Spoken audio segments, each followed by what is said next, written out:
Hello, everybody, and welcome to Link Online. We have organized today an interesting discussion with a very renowned expert about how do next-generation intrasaccular devices optimize aneurysm treatment and improve patient outcome. So I'm very glad to have this discussion around the Artisse. You know that the Artisse was launched roughly 2 years ago in Europe, Latin America, and Australia. And I'm glad because it's always grateful to have competition. And it means that the intrasaccular devices are a very important tool to manage the aneurysms through endovascular means. So there are differences between the Artisse and the web. And we have some very important experts. So we do have Monika Killer from Salzburg, Austria. Good afternoon, Monika. Good afternoon. We have Cyril Dargazanli from Montpellier, France. Good afternoon. Thanks for asking. And we have Jildaz Caroff from Paris. Thank you for having me. So we'll be having a short presentation and, of course, a discussion among us. So let's start with the first presentation with Jildaz Caroff about the benefit of intrasaccular technology for aneurysm treatment. Jildaz. Thank you, Laurent. So wide neck bifurcation aneurysms account for approximately 25% of all aneurysms. They are challenging lesions to treat, and especially at the acute phase of the rupture. Often there are several therapeutic options, and I think that maybe it's because none are fully satisfactory. A few years ago in the Clarity study, the authors studied the anatomic factors and their correlation to adverse events. And so you can see that a wide neck is associated with twice the risk of thrombus formation. And I think because of the time, the procedure takes more time if the neck is wide and you are more at risk of having a thrombus. And that's exactly the same for aneurysm size, for rupture risk, I'm sorry. So those aneurysms are challenging for both endovascular and for surgeons. And I think before we evaluate a new tool, we need to have proper data. And so this is what we can see when the data are fully adjudicated, and in fact they are disappointing for both endovascular and open surgery. So clearly there is a need for new tools. Of course, you can do with the new stents that we have beautiful reconstructions, but still it's technically challenging and it's not, I think, dedicated for ruptured aneurysm. Also, the safety is not what we are aiming for, basically, and to sum up, you have 3 times more risk if you use a stent compared to an endosaccular device. So, numerous devices came on the market, and today we are here and we are focusing on the Artisse. But I would like to share some general key points regarding my experience with intrasaccular devices. So what are the indications for Artisse? I think they are wide neck bifurcation aneurysms, but I would say they are any kind of bifurcation aneurysm because we are not only talking about feasibility, but I think the point is also the safety and the long-term result. So intrasaccular devices are safe, they are extremely safe, and I think this is their most important feature. Why do I think they are safe? Because you use a single device, it's easy to reposition, it's easy to retrieve, the parent artery is free from any material, and there is a reduced need for antiplatelet therapy. The first 3 features are very important for me because they give me the feeling to have a better control and to be in control of my treatment. For example, when you do a coiling and you can have a loop protrusion inside the parent artery, you are not in control. It's like when you have a misdeployment of a stent, and those situations are very challenging for all physicians, and especially for junior physicians. With intrasaccular, I feel that I have a better control. Also, the parent artery is free from any device. So you have almost zero delayed event. Once the patient is leaving the hospital, there is no delayed event.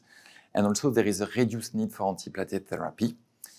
And for sure, the post-op bleeding risk is almost zero. And I'm talking about major bleeding risk, but also all the small nuisance bleeding that can be very painful, especially for women. So the evidence for web is pretty solid, and I think it's coming from other devices. And I think what we can say today to our patient that if we use an intrasaccular device, the morbidity is less than 3 and mortality is less than 1.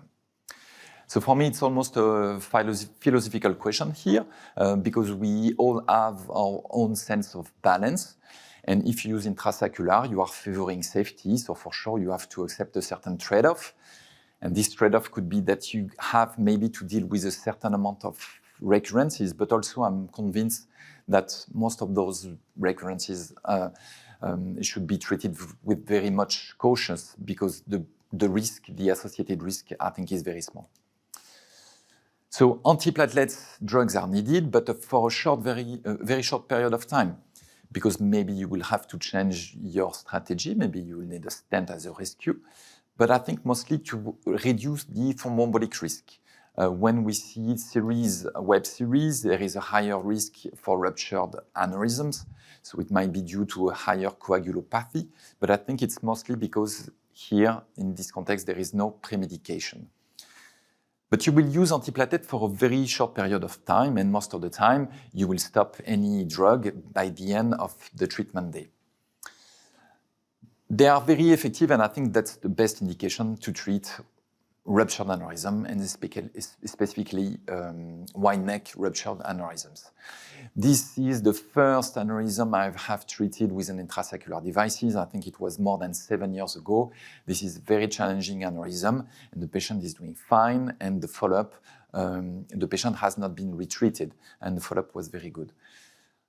This is the case also that sometimes we are asked to treat before hematoma removal. And here you don't even have to use heparin. The treatment will be fast. You will use only one device and the patient can go directly to surgery and you can go back home safely. For sure, you can do beautiful things with remodeling. I've been trained by Jacques Moret and Laurent Spelle. So for sure, you can do everything with coils, but it takes more time. It takes more expertise. The learning curve is way faster with an intrasaccular devices, and we see it in the department because the junior physicians are favoring intrasaccular devicing. Laurent has demonstrated that the web is very, very efficient to treat a ruptured aneurysm. I'm sure it will come with the Artisse. Device shape. So here we've learned a lot. This is my son doing this demonstration. We've learned how to shape the device. If you have a flat surface, there is a weak resistance to compaction. If you build an arch or if you build an egg shape, you will have a strong resistance. And this we know from the web. And so we apply to the Artisse, and this is how you should use the device. You need this small protrusion of the proximal marker in the parent artery. It's completely okay. This is key for success. And still, if you are concerned, you can give some antiplatelet drugs, and it will still be less than having a stent inside the parent artery. For sizing, so for me, it's the same as when you use coil. By choosing the size and the deployment, you decide the final shape of the device. So for sure, simulation helps. We use it all the time, but you will also build your own sense of sizing with experience, and that's in fact easy. So we've talked about coils. For sure, you can do beautiful things with coils, but on the very long term, it's still difficult to have good results because I think you are not providing so much support for neck sealing. And that's the difference with intrasaccular, because it's very likely that you will have endothelial cells coming from the neck and closing the neck. And when you achieve a perfect neck sealing and closing, the aneurysm is gone and cured and forever. What was the impact of intrasaccular devices on our practice? So this is from 2015. You see an increased use of the web for ruptured aneurysm, and in parallel, a decreased use of coils. And this is mostly due to the usage of intrasaccular devices by junior physicians when they are trained, because they feel safe with the device and the learning curve is easy. Also, this is the global result from the team, and we are getting better. We have gained experience, and the experience that we have gained with other devices, we will apply to new intrasaccular devices. What was the large-scale impact of intrasaccular devices? This is very interesting. This was presented this year by Stephen Meckel during the ESMIN. So this is a very large real-life registry, over 70,000 of treatments. So this is for unruptured aneurysm. So I think it's like it makes sense to compare with stent-assisted coiling, and you can see that the morbidity and mortality are twice higher when you use a stent. Also, you can see that the procedure is in average 3 hours longer when you use stent-assisted coiling compared with intrasaccular devices. And also you see that it's overall 30% cheaper to use an intrasaccular device. Pretty much the same, the balloon-assisted coiling does not provide better results, and I think usually they address easier aneurysms. Quickly, when you look at ruptured aneurysm, for sure the morbidity is much higher when you use a stent, because I think of the complexity of the procedure and also antiplatelet management. You can see that intrasaccular devices, they have the lowest mortality in hospital, the lowest length of stay, and it impacts the global cost of the procedure. To conclude, some Artisse-specific reflection. Some people might argue that the available size are not sufficient today, so for sure more size will come. But I went back to the data from the department when we have used intrasaccular devices, and you can see that nowadays, almost all the aneurysms that we treat are between 3 and 7 millimeters, and so they are totally treatable with the available Artisse size. Also, flow diverters are very different, and intrasaccular devices, I think you can judge the result after 12 months, because this is our experience. You can see that the short-term results before 12 months are almost the same that after 12 months. So thank you for giving me the opportunity to speak about intrasaccular devices, because I'm really convinced that this is the future, and I'm quite excited to hear Monika talk about the 12-month results. Thank you. Thank you, Jildaz. So thanks to your talk, we have the frame for the discussions that we'll have. So yourself, Jildaz, you have provided a lot of work around the intrasaccular device, which was the web, initially speaking. So I would ask you, how is your approach with bifurcation aneurysm at this time? How would you choose for an intrasaccular device versus the other materials that are offered to us? So at first, I was not convinced from the first day by the concept, but nowadays it's clear that for ruptured and unruptured aneurysms, my strategy is intrasaccular device first. And if I cannot use an intrasaccular, I would think of something else. But I would say that I barely use coils nowadays. So we are training a lot of young physicians in the department. How do you perceive the impact of the intrasaccular device in their training? Are they willing to use them, or I think they are reluctant? Been very well adopted by a young generation. Why? Because I think the learning curve is easier, because it's safe, and I think the young generation is very attached to safety. They are not here to try to do something spectacular, and also it's fast. And so when you come in the middle of the night or during the weekend, it's nice to come back home safely, and I think it speaks to the young generation, and to me too. So short question for you, Cyril, you will be speaking about that, but I want to know how you decide to use the Artisse, especially regarding the size of the neck. So do you use the Artisse only with wide neck aneurysm, or do you use it? Mainly on wide neck aneurysms, but for regular or irregular shaped aneurysms. If the simulation or my experience tells me, well, it will be okay for an Artisse, which is a very conformable device, I can use an Artisse without problem, either for irregular or regular. For sure, at the beginning of the experience, I was more focused on a regular shape with large neck, but now we have very good results with other types of aneurysms that we'll show. So you can do many aneurysms, many cases with this device. Yes. So as I told at the beginning of this discussion, I'm very glad to have this Artisse coming on the market, because it means that competition confirm the beauty of the treatment. So I have a question for you, Monika. You are a neurosurgeon as well. So in my opinion, of course, you have the competition in between the devices, but you have also the competition between the techniques. So how do you foresee the place of the Artisse regarding neurosurgical clipping? I think neurosurgical clipping might stay in the field, but it's taken over from intravascular therapy anyway. But Artisse and all the intrasaccular devices, as you said, coils are nice to have. But I think if you can use an intrasaccular device, why should you do a 3 hours clipping when you can do an aneurysm treatment in half an hour?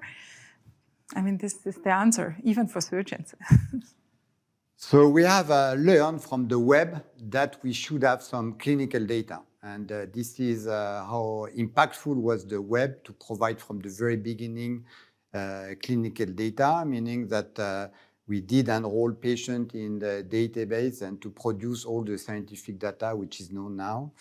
And this is absolutely mandatory nowadays. So from the very beginning at Medtronic, all the Artisse cases were enrolled in the INSPIRE study. And so I would like you to present now the data regarding the Artisse. So please, Monika, thank you. Thank you very much. I'm very proud that I can show this data. And I would say this INSPIRE register is something that was, as you said, from the beginning on. And we have now the 12 months data of the first patients included in this study. We have a device that really takes the shape of the aneurysm. I think this is the thing what it describes best. Whatever is built, and also the flared shape for the neck is very important, as was said before. But I think that it takes the shape of the aneurysm is one of the things that fascinated me most on this device in comparison to the others. And the register was a prospective, non-randomized, multi-center study. And the really important part is all the patients were included so far with a steering committee, with an imaging core lab, and clinical events committee. I think this is very important to gain data that we can trust, because everybody has a series and everybody speaks about his own series, but this is really very well studied and has evidence. So, so far, 300 patients are enrolled in this register, and I think this is a quite good number to come with long-term data. 1-year data. We published 6 months data this year, and they were already very encouraging.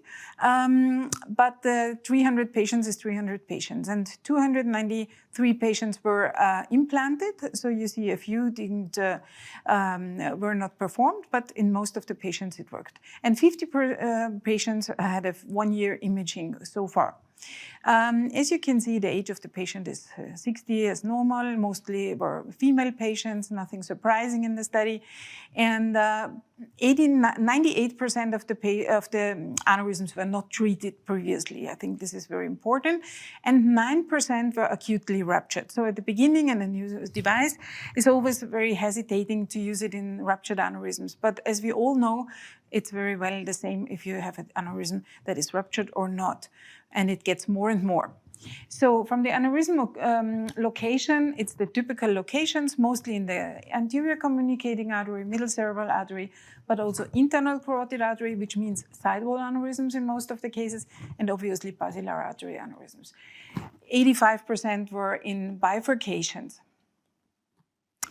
The size of the aneurysms, due to the sizes available, is obviously smaller, on the smaller side, but as was mentioned before, this is also most of the cases that we treat.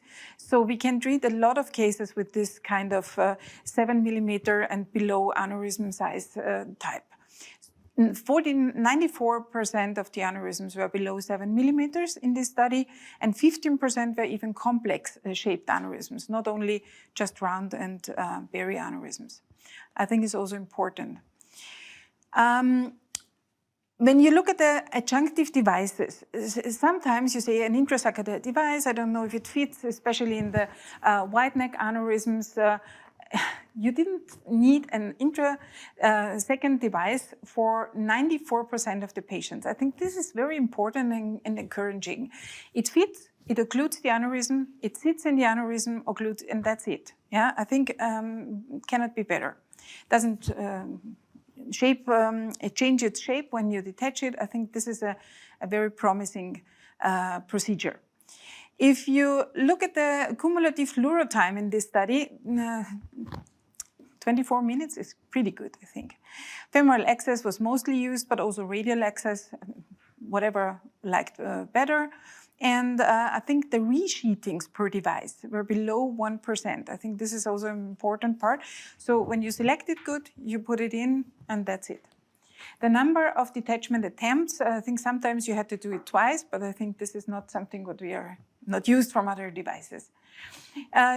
Duration of antiplatelet therapy. I think this is always a question. We pre-medicate our patients with dual antiplatelets to have all options in the procedure. We started with that. If there is contraindications, we don't do. But see in the study, there is a lot of different kinds. 19% had no antiplatelet medication at all. Yeah? And single antiplatelet therapy was used in 56%. I think this is also something that is very, very encouraging. 75% of the patients had no dual antiplatelets after the procedure. It's also impressive. It was stopped mainly after the procedure or after a week. Later, depending on the size of the neck, a little longer, maybe 1 month, but very, very short term. We saw complete and significant stasis in 75% of the patients post-procedure. So you don't see a complete occlusion after the procedure, but a significant stasis. When you do a control in the first post-operative day, usually it's gone, or at least very, very reduced in flow. The neurological adverse events, if you look at major stroke and in the territory and neurovascular death with 1.7%, this is what was shown before in the range of the other devices. I think this is a very good, safe therapy. And concerning the image modality, we allowed everything because the standard of the register was to use that what is used in the hospital always. And as the imaging quality gets better and better, not all had a DSA, but we switched now to have really severe and good data. So far, only 50% or 54% of the patients had a DSA. But still, I think that also is addressed from the core lab. If they couldn't determine very nicely a small neck remnant, because in the MR there's a small artifact or so, they called it cannot determine. I think it's not that they couldn't say it's completely open or it's completely recanalized, but they couldn't see a small neck remnant due to the small artifact. And then they called it not determined. Nevertheless, in the 6 months follow-up, you see 64% complete occlusion, which is very nice. And if you look at the 1-year follow-up, still, and I think this is important, we have a 60% complete occlusion. Yeah? If you exclude the not determined, it's 73, but that doesn't really help us. I think the adequate occlusion at 1 year is 85% with this device. So far, very encouraging. The recurrence and retreatment rates in this study with 300 aneurysms so far, there was no aneurysm so far was identified with recurrence. 2 patients had to be retreated, and if you look at the images of these patients, they were too small sized. I think this is very important, and they were on the larger side. If you look at the follow-ups, obviously all the patients were in a good shape at 1 year, and the key takeaway messages. I think this is the important part of the study. What we wanted to hear is you have a major stroke and a morbidity mortality rate of 1.7%, which is really good. I think the overall safety, when you can see 96% implant success, 97% device placement success, conformability to the aneurysm, almost 98%, almost 100%. I think it's safe.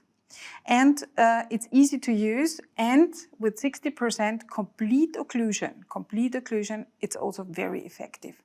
So recurrence rate with 0%, that's all what you wanted to know after 1 year's data. And I think we are still collecting data and are very encouraged to see the next follow-ups include more patients. Thank you very much. Okay, thank you very much, Monika. So if we summarize, we have roughly 60% of complete occlusion and 80% or 80% of adequate occlusion rate, which is very encouraging, confirming the high efficiency of the intrasaccular devices. How would you place the treatment with an Artisse? It's bifurcation aneurysm, roughly below 7 millimeter. Roughly below up to 7 millimeter, I would say. Especially the small ones are very nice because it's not so nice and easy to get a small catheter into a 3 millimeter aneurysms and then a coil and maybe another stent or so.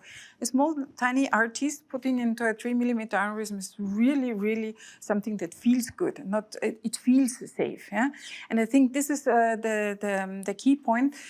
You can use it for almost all aneurysms. It doesn't matter if it's a wide neck, a small neck, a sidewall, or a bifurcation aneurysm. I would say you can use it for all of them, ruptured, non-ruptured. The only thing is you need to select it well and occlude the whole aneurysm so that it really can adapt also to different shapes of the aneurysm. The only thing what is maybe at the moment to be careful is the very shallow aneurysms. So the really, really ones that are very, very small in the height and wide in the neck. At the moment, from the sizing portfolio that we have, these ones are the ones that I would not treat. But all the others you can treat very nicely and very safe. It saves also my coronaries. Okay, so I have also seen that most of the time there were no adjunctive devices being used, which confirmed the fact that the engineer, they have invented those intrasaccular devices to make it simple, meaning that you use the Artisse by itself. And I have also noticed that most of the aneurysms, they were not previously treated, meaning that it's not that obvious that you could use an Artisse after recurrence, after coiling. Is that what you want to say? Or? I think it is a very interesting finding. We need to follow that more in detail, I would say. But in the study, we realized that all the thromboembolic complications that occurred were in patients that were not pre-treated with antiplatelets. That was something I wasn't so aware of. And I think, as I said before, most of the people treat anyway with monotherapy or dual antiplatelet before they decide what to use. Yeah? And I think, I wouldn't say it's a recommendation, but I would say it's a good idea to have antiplatelets 1 to 3 days before the procedure and stop it after the procedure when it's really treated with an Artisse. I think this is one of the things we learned in the study. Let's talk about antiplatelet treatment for non-ruptured aneurysm. What's your feeling about, so I have seen that most of the cases, the antiplatelet treatment was stopped after the placement of the Artisse. So what's your insight regarding antiplatelet treatment in the use of the Artisse? I would say if it's so to say smaller neck size and it fits very nicely, if only the small marker protrudes into the parent vessel, you can stop it after the procedure. When it's a wider neck and it comes down a little bit more to the parent artery, I might leave it a week or a month. Yeah, this is more a gut feeling that a real scientific saying. But I think this is normal, that you leave it maybe a little longer. I wouldn't leave it longer. There's no need for that, because we have also seen very nice in the animal study, as you have shown before with the web. It's a very nice endothelialization coming from the side of the vessel across the neck. There's a very nice basis that can take over a new endothelium. So knowing that, I think I trust it. And when you leave it on dual antiplatelets very long, you might keep it too long open. No need for that. Yeah? So you can stop it. Cyril, I have a question for you. Probably you will address this point, which is the protrusion of the device, which is a non-terminated question mark. So how would you manage protrusion? To be honest, at the beginning, I was afraid of the protrusion and I was not allowing a bit of protrusion. But now I accept the triangle part of the device. The proximal triangle part for me should be at the level of the neck, beyond the neck, sorry. So if, for example, you use the high incidence, you have the high incidence, and you will be sure that the aneurysm will be completely occluded if you have the triangle part, which corresponds to the proximal part of the device inside the eye. So I think you have to accept a bit of protrusion, yes, to be complete. Monika, coming back to you, maybe you don't have this information yet. Do you have any insight from the core lab about the so-called deformation of the Artisse after its placement, which is belonging to the healing process? If I'm looking to the web, the clot and the healing process induce a deformation of the device. So do we have any information about that? How can you say to those people listening to us that maybe they will have a deformation of the device without an angiographic recurrence? I don't have the full information, but I know that Jens Fieler, who is the co-lab, the group is working on that. We have seen slight deformation in some aneurysms, but as you say, without recanalization. And I think this is very, very important. Maybe we need to follow up more longer and more aneurysms, but I think if it occurs, it seems not to harm. Yeah. Cyril, before we go further, which location do you favor using the Artisse? Carotid terminus and ACOM, I would say, and MCA for sure, but the podium would be ACOM, carotid terminus, uppermost part of the carotid terminus, and MCA, yeah. But I have many examples I will show, pica, basilar chips. I guess that you are pointing out this termination of the ICA because everybody knows that they are very difficult to handle because of the angulation, conversely to the termination of the ICA. And you use the fact that when you start to deliver the Artisse, the first millimeter of the Artisse is very smooth. This is probably why you are using that. Angulation is favorable, yeah. Jose, let's listen to your presentation. So you have roughly 100 cases in real world. So let's listen to your experience in Montpellier, Cyril. Thank you for the opportunity to share our experience. So we performed our first Artisse case in July 2023. And subsequently, in the same year, we performed 13 Artisse. Then in 2024, we deployed 48 Artisse and 41 in 2025. So yes, we have performed more than 100 cases in Montpellier, and my personal experience includes 68 cases. So you can see from this data how the device has become a common practice now in our center. This is the outline of my presentation. So we will begin by showing some conventional cases. By conventional cases, I mean cases where Artisse appears as the ideal tool for treatment.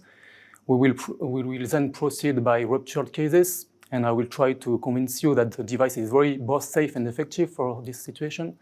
And fortunately, we have some DSA 1 year follow-up, so I will show some DSA angiography follow-up at 1 year. And I will conclude by sharing some tips and tricks, and I will try to emphasize on the proper use of the stimulation software. This is a typical case of Artisse, anterior communicating arterial aneurysm, 30% of cases roughly.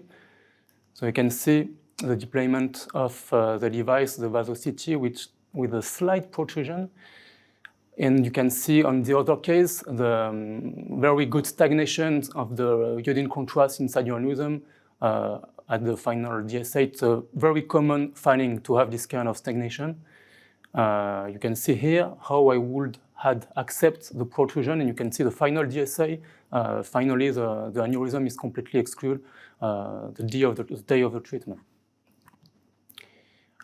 On the other examples, middle cerebral artery, roughly 30% of cases. This one is a very one. You can see the triangle of the proximal part of the device protruding a bit inside the early bifurcation. And it allows a complete occlusion for safety and for my intellectual purpose. At the beginning, I performed day one MRI for every patient, and honestly, we have very good results. Despite you can argue that it's just MRI and not DSA. So it's the day one MRI of the same patient. Another one, which is not quite classical for intrasaccular device, you see how the shape is irregular. We put an Artisse device. You can see the slight protrusion at the bifurcation, and you can see the 6-month follow-up, which is very satisfying. Carotid terminus is my favorite location. The angulation is perfect for Artisse device. You can see the deployment, the good stagnation of the iodine contrast, and you can see as well the final one showing a complete occlusion of the aneurysm. Another carotid terminus, I will not go into detail for this one, but same final DSA, complete occlusion of the aneurysm. Another case, I will go quickly for this one, but you can see same MRI day one and MRI 6 months, the aneurysm appears completely excluded. Posterior communicating aneurysm is also a good location. For example, this recent case, very good shape, round, small neck, but I think for this case, I did maybe 5 minutes of X-rays using the radial access. So it's very convenient, very quick, and this is the final DSA on the lateral view, showing a complete, almost complete occlusion of the aneurysm. Pica, why not Pica? This was a young patient, very young patient, with a Pica aneurysm. Same 5 or 7 minutes of X-rays from the right radial access, and this patient, you can see how the stagnation is good on the final run. For sure, obviously, basilar chip and superior cerebral artery, due to their shape and generally configuration, they are very good candidates for Artisse device. We now move on to the ruptured cases. I did 8 cases. All patients, I performed an MRI at D1 to be sure the aneurysm was excluded, and at least on the MRI, it was the case for all patients, and more importantly, I didn't face any rebleeding for any patients on the almost 10 cases I performed. Another example, very irregular shapes. Honestly, 2 years ago, I would have not put a web.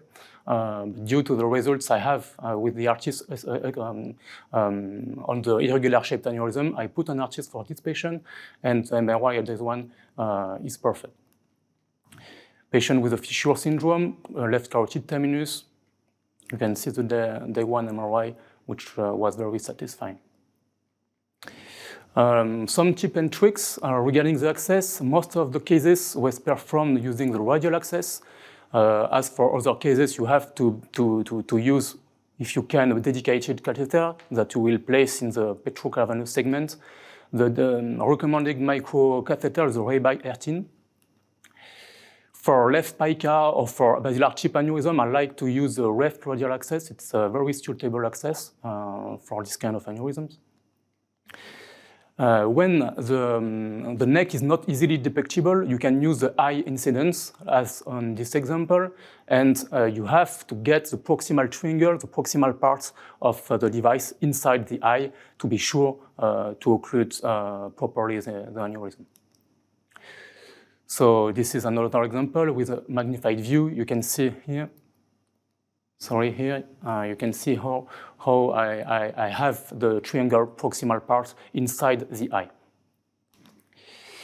So you have to know to which extent you can trust the simulation software. It's very important. So generally, for middle and big device sizes, above 5 millimeters, which is the most frequent case, the simulation has a tendency to overestimate the protrusion at the neck. So you have to forecast that and to know that in real life, probably the protrusion will be less prominent. For example, this example, you can see finally the difference between the initial simulation showing slightly too much protrusion, but in real life you can see how the neck is finally respected with a very good outcome at 6 months. This was a tricky case. It was at first glance not the aneurysm you want to treat with Artisse. And this was the simulation I had at this time. But you can see how the simulation is not applying the device or on the wall, on the aneurysm. So I forecasted that probably in real life the protrusion will be less visible, and you can see on the spasticity at the final, after the final run, that the protrusion is not at all worrying. So this is the 6 months follow-up. Another example, we tend to be more cautious for small sizes. For example, for this kind of aneurysm, I will be more cautious about the protrusion, and same, you have a very good outcome. For all cases, ruptured or small, we tend to accept less protrusion. It's very important to know that. A very good outcome for this patient also. So this was the rupture, and you can see that for this patient I was a bit cautious and the protrusion was very tiny. Fortunately, normally we will have a new version of Siemens size by the end of the year, and we perform the same case I just shown, the simulation I had compared to the simulation with a new version on the middle of the screen, and you can see how it's better. So yeah, it's expected to be released by the end of the year, and I think it will be very helpful to determine the good size of the device. This is the thing I love with this device. You can see the conformability of the device. The behavior is very helpful to conform the aneurysm walls, and you can perfectly see on the video on the screen. You can take advantage of this conformability. For example, look, the first deployment on the left side for me was not satisfying. I was not happy with that. I will put a magnified view. So the left side is the first deployment, and the right side is the second deployment. I just reshift the device, and I put it more proximally and with more push, and you can see how you can cover more part of the aneurysm compared to the left side. And it's a tool you can use with this device, the conformability. You can take advantage of that. You can see the difference of shape. It's very discrete, but it's visible on the left side, first deployment, on the right side, second deployment. We are more aggressive on the neck, on the right side. Regarding the detachment, I like to use a blank roadmap because you can see the movement of the pusher wire when it's effectively detached. So you can do a blank roadmap, and you just do the scopy at the last time to see the wire moving. And an additional tip, when you are not sure that the device is deployed, you can use, it's a technical which always worked, a slight quick torque on the pusher, and I never faced any issue of detachment. For some cases, you need to protect the branch. It may be a good option. For example, for this case, I was a bit concerned by the inferior trunk of M2. So first, I put a headway 17 microcatheter in the inferior trunk. I put the rebar 18 in the aneurysm. And after the deployment of the Artisse, I was real concerned by the inferior trunk, and I just deployed a stent to protect the branch, and it was very effective. Regarding the rebaritin, some colleagues are hesitant about it because we are used to use 70 microcatheter, but to be honest, I had the same feeling at the beginning, but now I'm very confident with the micro, and once in place, you are very stable, and you can use the stem shaping in some cases, it may be helpful. A few words about antiplatelet management. The patients scheduled for Artisse are prepared similarly to all our patients. So we always have back in mind that maybe they will need a stent. So we do clopidogrel 5 days. Very important, we do the verify now the day before. If the platelet rate inhibition is okay, we just proceed, and if it's not, we just switch towards prasugrel or ticagrelor. And after, generally speaking, patients are prescribed aspirin 75 milligram daily for 1 month, but it depends. If it's very, as Monika said, it's the neck is very tiny, no issue during the procedure, I just stop. But most of my patients are prescribed 75 milligram a day for 1 month of aspirin.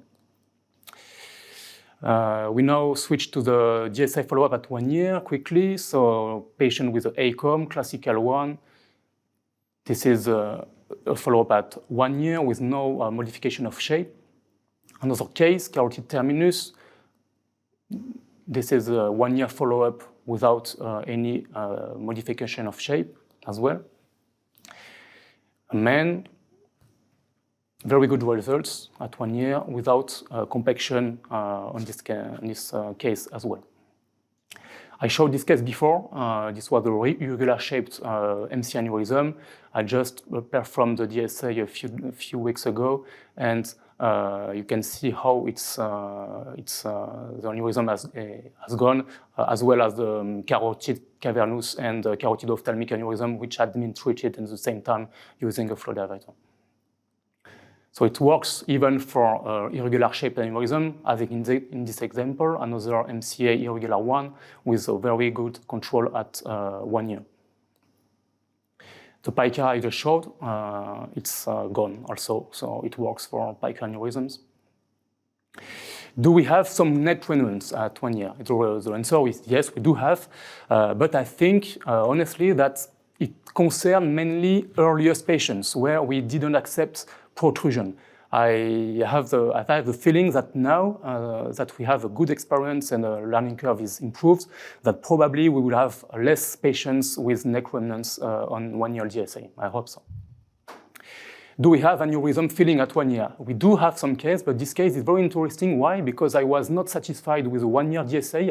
As you can see here, it's aneurysm filling. It's not just neck remnant, but the 2 years MRI is perfect. Yeah, you can agree, you can argue that it's an MRA, but I'm pretty sure that the patient will never bleed. We don't treat images. So yeah, I was not happy at 1 year, but at 2 years, I'm just very okay with that. So key messages, on the 100 cases we performed in Montpellier, we can retain that the device fits many aneurysms. We can use it for both ruptured cases. It's quite rare to not have the good device size, in my opinion. You have to know what extent you can trust simulation software, and we have very encouraging results at 1 year, but for sure long-term data are needed. Thank you. Thank you, Cyril. So a tremendous amount of information. Very first question is how do you size? Do you use the chart provided by Medtronic or do you use the simulation software? I use first my experience. I do the measurement of the both in every projection. Generally, I add at least one or 1.5 millimeters for the width. And after I do like the web, I minus 1 generally, or 2 if I have increase of 1.5 or I have an increase of 2 on the width, I will decrease on 1.5 or 2 on the 8. But after that, I do the simulation software and I try to forecast what is the best. But generally, I have the exercise to do it myself first. Why that? Because what means that you don't trust the simulation? I do trust, but I know that for that this moment the protrusion is more than in real life. But I'm quite confident for the next version, which will be more precise to determine the protrusion at the neck. But yeah, at the beginning, we put two small devices. So from that experience and from the neck remnants we had for the first cases, now I tend to trust more my sizing for at this time. But so quick question, quick answer. Jildaz, web Artisse, do you use simulation or do you use the chart? So I completely align with Cyril. Sorry, I like to have my own impression because I do the same. I know I have to oversize. I know I have to change the shape of the device, and I like to confirm with the simulation that I'm on the good track. But I do exactly the same as you do. Monika? Yeah, the same. First, I do it for my own with the sizing chart, I have to say. I think I find it very helpful. And then I use Siemens size. And the next version will be interesting because the currently version is really not showing the protrusion in an irregularly shaped aneurysm in the sac. Yeah. So quick technical question is that specifically for the Artisse and the Siemens size software, you have two scale, which is apposition and compression. Can you explain around that? Yeah, the compression it's very important to determine how the device will conform to the wall. So normally you have to respect the purple, color, which means that the compression is more than, I think 30%. So there were many arguments against the web, which were roughly twice, which were necessity to have a lot of sizes on shelves and the difficulty to size the web. So there is no miracle in science. So do you have the same concern with the Artisse? I have to say that for sizes, I didn't face so much cases where I was lacking of size because for very big aneurysm, I don't treat with intrasaccular in general. And for very, very small, it means that it should be very, very small to not have the good size. And nowadays, I don't use, I put some very small webs, but it's quite rare in real life to lack size, in my point of view. So I repeat the question. For me, it's not a difficulty to size a web or an Artisse, but we have to spend more time in sizing and looking at the vasosities and doing the treatment by itself. So I repeat the question to Monika. Is it the same? You have to spend a little bit of time to think about the size, or is it a concern for you?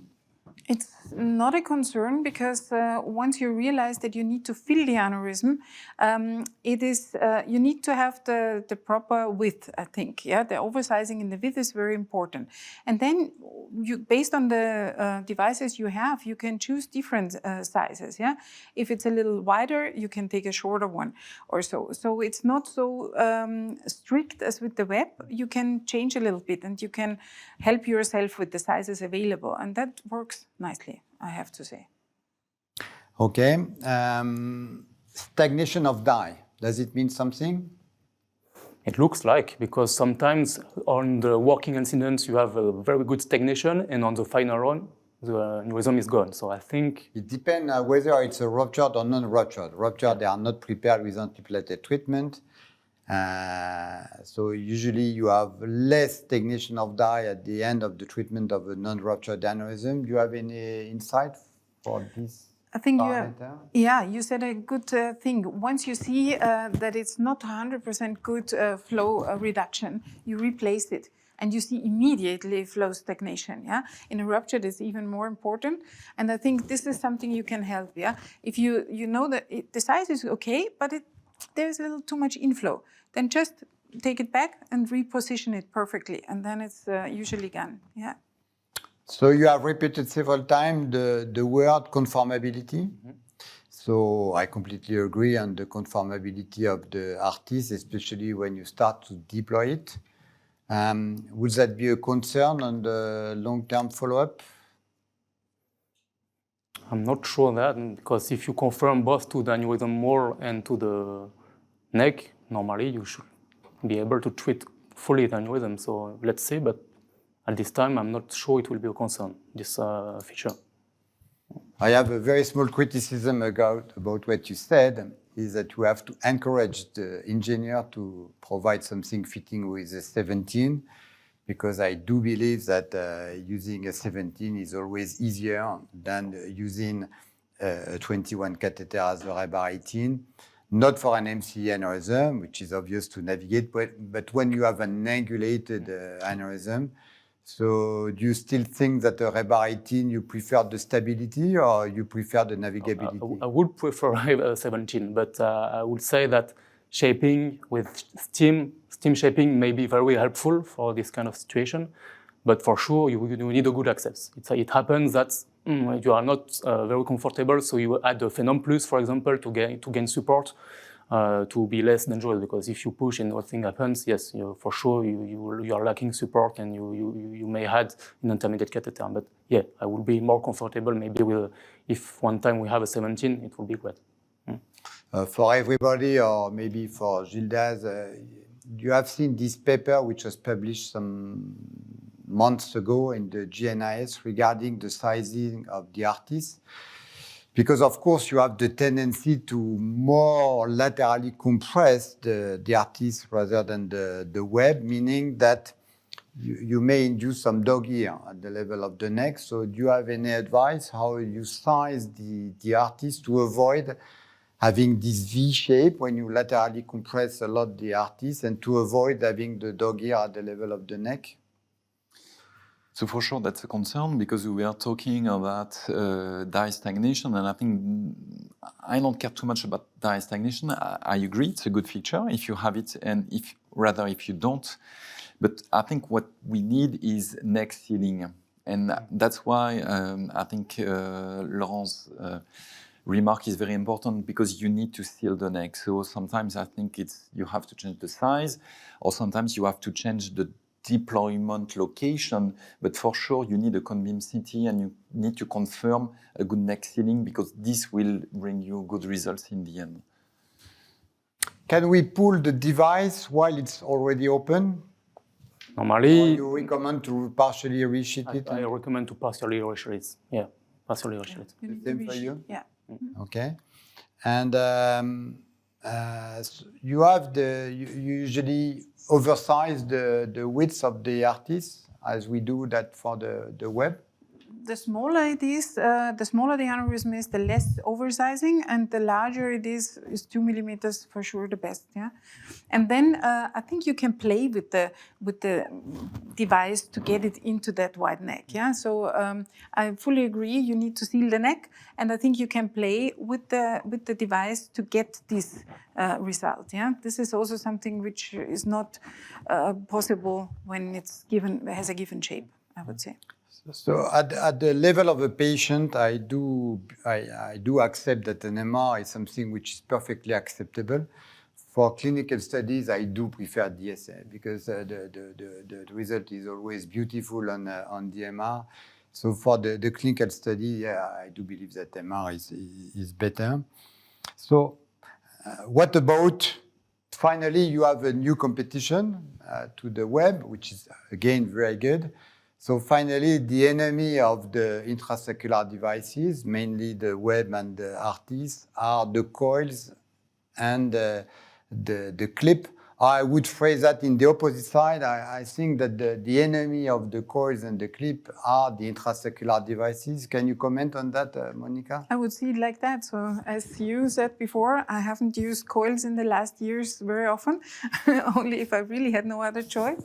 And I think it's so much more easier and so much easier to teach it to the young ones. And it's so less stressy, I think. Why should we still use the other things?